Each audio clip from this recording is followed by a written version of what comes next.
Hey, hello everyone and welcome back to PAX and Recreation, and today we are back to the burrow with a collector booster box, because why not? Funnily enough, I know what you may be thinking, which is, well, this is freaking crazy, because this is by no means the most expensive set or the one that is more worthy of me opening more collector boosters, but it's, it's fun. I just like Bloomburrow. Now, ironically enough, the reasons I like Bloomburrow is because there is not that much to go after in the collector boosters, which may seem hypocritical after the pulls we got in the last collector boosters box, right? I know, but I really feel like it. Like, yeah, you have the golden border ones, and you have the 3/3 city, and you can chase after those. But it's not like there are no serialized cards or legendary super duper versions, like Fire Action Complete Edition with a Junji Ito design. You know what I mean? It's just Bloomburrow, which is great. I love this squirrel art. Darkstar Algor. So tokens go here. Now this is one of those that open backwards, right? So I'm just spoiling the best cards right away. So Thornbolt Forager. Great card, great art, and Narset, Pattern of Bales. Now, the one thing that I actually like a lot, but it's not really worth that much, it's just I like it, and I know some people have mixed feelings with that, is this type of cards. The Planeswalkers converted into animals. I really, really, really like it. Which, mind you, not in a furry way or anything like that, but see, Tamiyo, 2 for the price of 1, great. Well, though this is from the commander deck, so this one is easier to pull. Just need to buy the group hug deck, I think. Yeah, it's a group hug deck. So I just love those versions of them, because it also reinforces the aspect of the Bloomburrow plane. That is that when you go into Bloomburrow, you convert into an animal. So I'm actually kind of curious, and at the same time not that curious, about, it's not that I'm not curious. I'm just like carefully enthusiastic about how would MABEL look outside of Bloomburrow. You know what I mean? Like, and some of the other characters as well.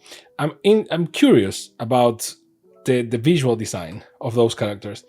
Not in a weird way or anything. It's just like because for example, we know what Narset looks like, right? So they convert her into a bird, and it kind of makes sense, quotation marks. Or like Tamiyo gets converted into a bunny. This is a bunny, right? Yeah, this is a bunny.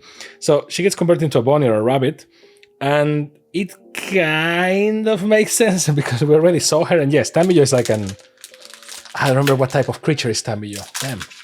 Like Moonfolk, was it? Or something like that? Well, she's not human, but she's humanoid, right? So you can say like this is the correct way of opening a collector booster nowadays. It depends on the set. Some of them are done the right way, some of them are done backwards. And I don't know what people prefer. So I certainly feel that this is the more surprising way of opening a collector booster, because it's like everything is a surprise. But I feel that they put them like that because they know that people just want to see the most expensive ones, and then everything else is just chaff. It's just like next. So you get to the land and you can ignore the rest. And here is backwards. You actually get to see the cards, and then the party starts. So Scavenger's Talent, not bad in foil. Pyre's Swipe Hawk from the commander decks, not bad, not crazy. Ooh, Darkstar Ogre, but like the Bloomburrow style treatment, which is pretty nice, although kind of weird. It feels like one of those Kickstarter card games more than Magic with those borders, which is weird.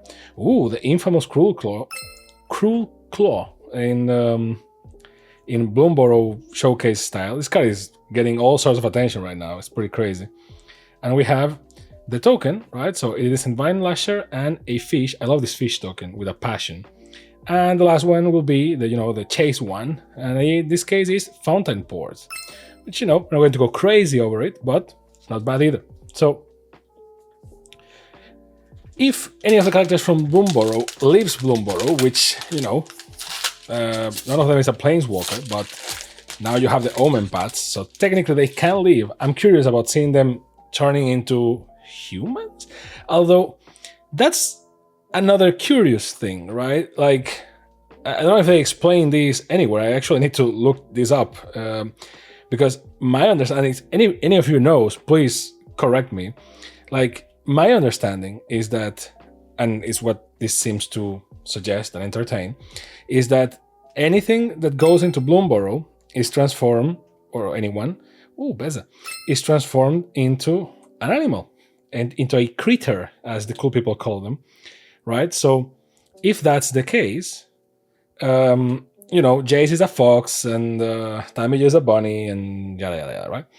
But now I'm thinking, right, like, okay, what if MABEL goes out of Bloomburrow?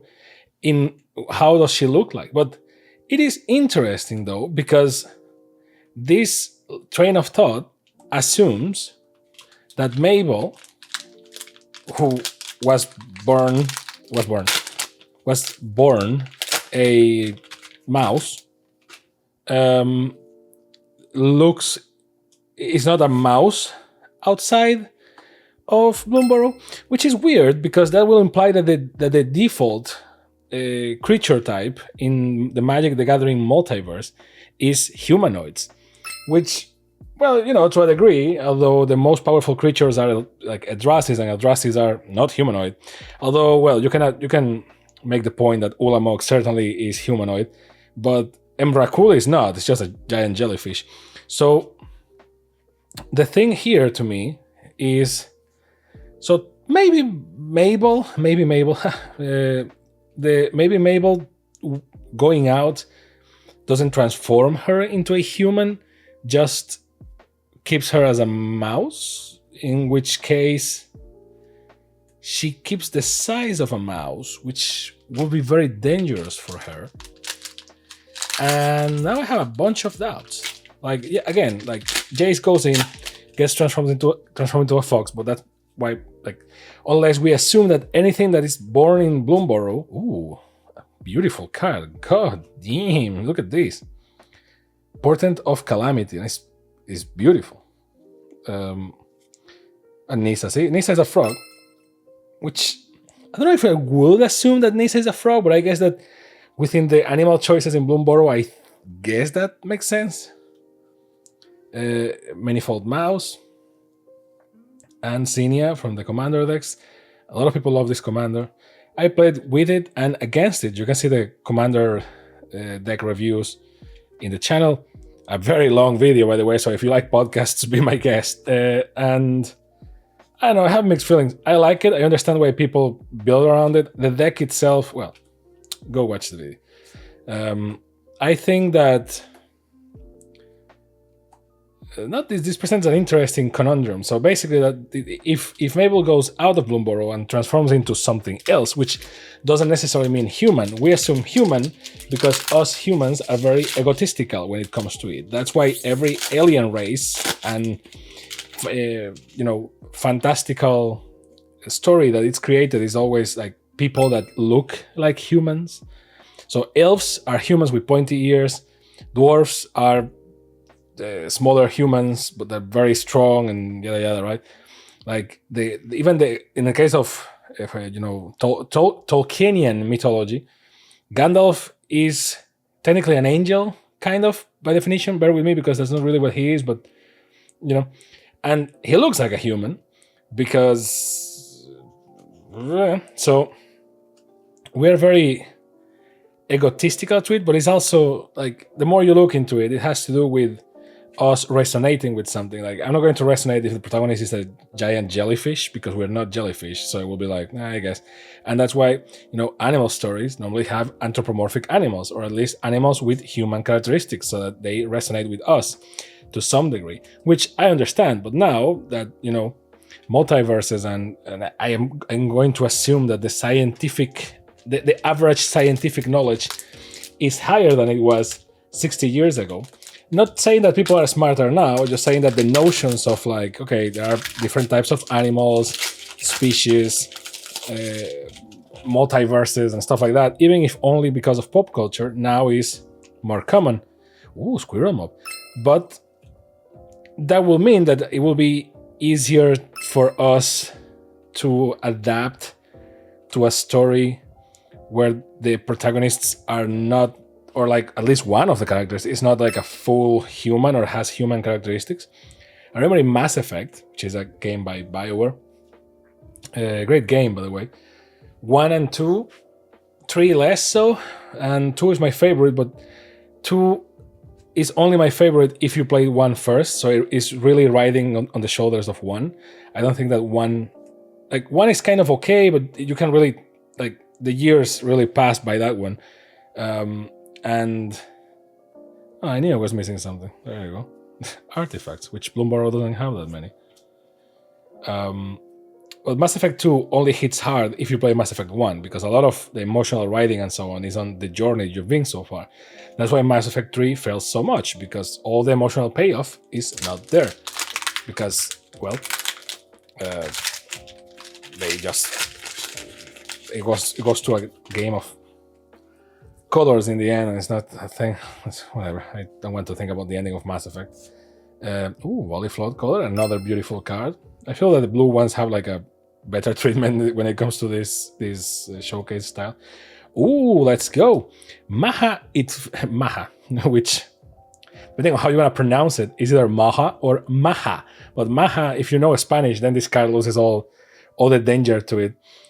Maha, it feathers Knight, is a 3/2 black legendary creature elemental bird. Everyone loves this thing because it has flying, trample, ward, discard a card, which is already crazy, but creatures your opponent controls have base toughness 1, which is certainly a BITCH. Osteomancer Adept, great looking card. Moonstone Eulogist, Cruel Claws Heist, my god. Swamp, and then a lot of good cards that sadly are not going to get the special treatment because people are too used to them. And not even the EVM foil is not even a special anymore because you just need to buy collector boosters and get foils. So foils don't have any value nowadays. No one cares unless it's a very special card.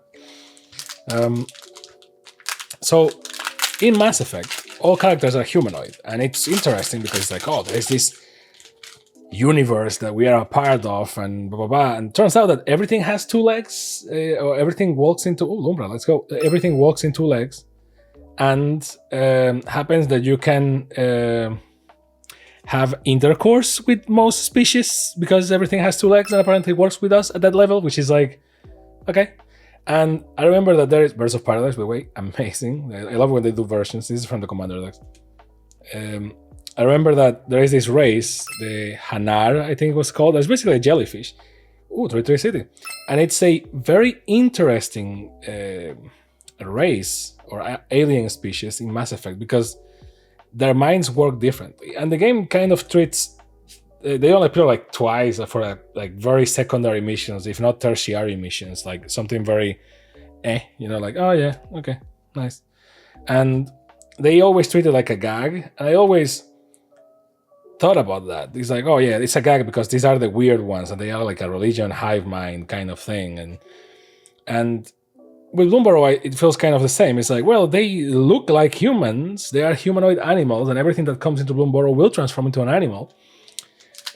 Now, what happens is a Bloomburrow creature gets outside of it, and we assume naturally that they will transform into a human. It will be very funny if, like, to me, the logical thing is, no, they were born animals, so they are still animals. The only big question when they leave that plane is the size they keep.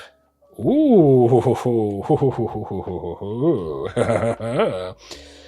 Glarv, Calamity's Augur. For black, green, blue.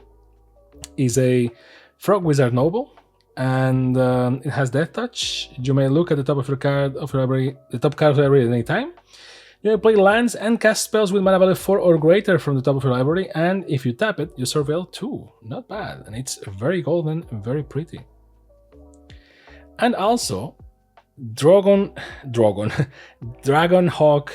Fate's Tempest in this like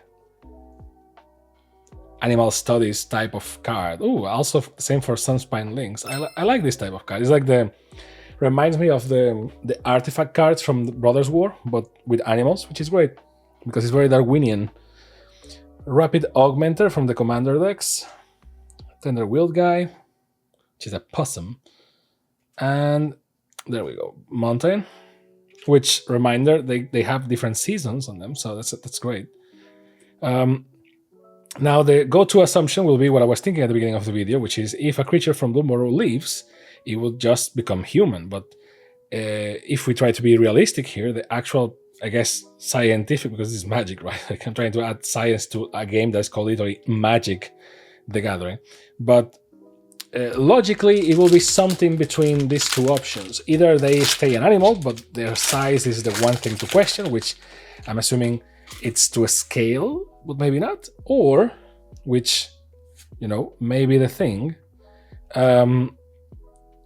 they are born as something else because maybe the plane was populated by all sorts of by all sorts of people from different parts of the multiverse. I don't know. And they get converted into animals because of the forces of the plane. When they leave, they get their true form, which can be anything. It can be human, or I don't know. Maybe all of them are Moonfolk, and we're just here because there is no. Since they're taking this so lightly, I mean, well, it's a card game, and this is the cute animal set. Come on, but since they're taking this to the cutesy dipsy side, it's like, well, you can't extrapolate results because it doesn't depend on the species. Like Jace is a fox, Nis is a frog, and what's the name of this lady? I forgot the name. Tamiyo is the bunny. So the only one with a different race or species here is Tamiyo, and she's a bunny, but the other two are human, technically. Maybe, and they transform into animals. So it depends on your personality, I guess, or in your wheel, or your type of magic, I guess, right? So it's all over the place. Even by the way, last one, this one was a fast one. Even the commander decks have planeswalkers as their third foil card, because now we don't have the plastic commanders anymore, and we don't have the life counter anymore. So they decided, like, oh, let's give them a planeswalker in foil, even though planeswalkers in commander are what they are. So, and they are all sorts of animals too, and there is no pattern to them besides, haha, yeah, they are totally this animal, right? So, thanks for coming to my TED talk about something that is kind of no one cares. But I was thinking about this the other day while looking at the MABEL playmat. I was like, if she goes out the plane, does she transform into something else? And well, here we are talking about it. Now, last booster, last crazy cards of the video. So let's see. Emberheart Challenger in foil. Octomancer in full art from the commander decks. I like this card a lot. It's a very weird card, by the way. Very weird card. For the common good, which it will be, with that name, it will be a white card normally, but I guess green works as well. Teferi, Time Raveler. So Teferi is another bird. I don't know what type of bird this is exactly. It doesn't say it anywhere. So because it looks like a hawk, but it's not really. So, well, it's certainly a type of animal. So if anyone knows, a type of bird, sorry. So if anyone knows, please let me know. And now the token is Thundertrap Trainer and a snail. Oh, nice. And the last card is MABEL. Okay, so we talked about her the entire video, and she shows up. How nice of her. MABEL, Higher of the Crack Flame. There you go, Mouse Soldier. Courageous MABEL. Okay, not bad at all.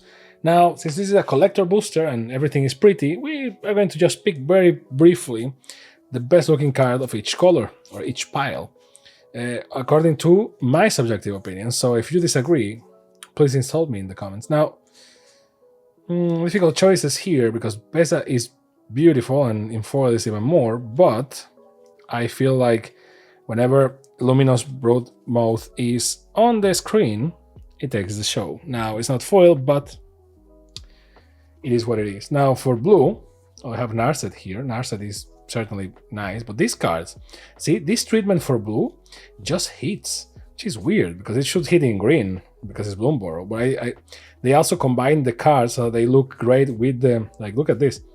This card is just beautiful, period. So, Portent of Calamity in foil is just a mirror, is beautiful. Now,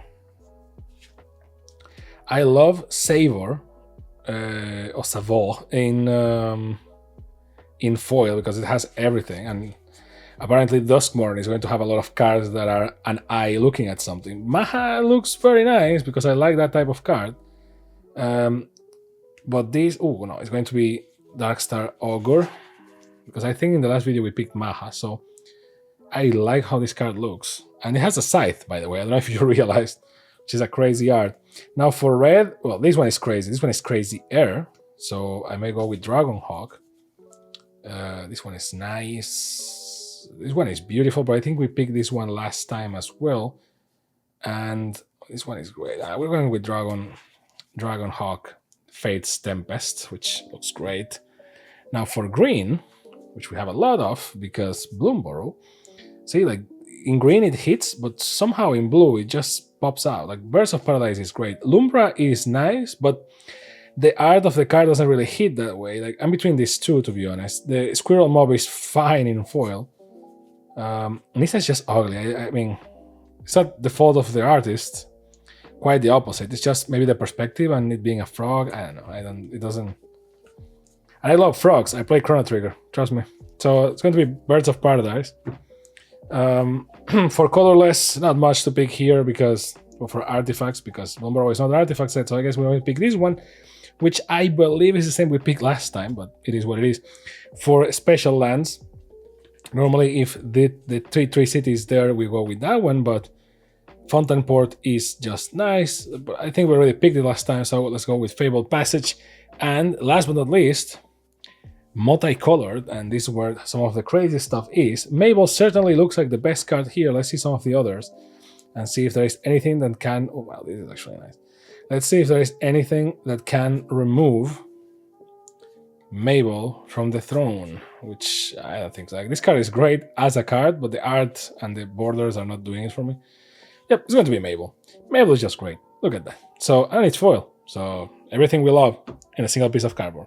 And that's the video. Let me know what you think about the pools down below and what you think about the logic of the playing Bloomburrow. Like, what will MABEL transform into if she leaves Bloomburrow? A human? Stay as a mouse? Did they state this anywhere and I just haven't read it and I'm just talking out of my ass? Let me know down below. And don't forget to like, subscribe, and all those cool things that the cool kids do. And I'll see you next time on Packs and Recreation. Bye.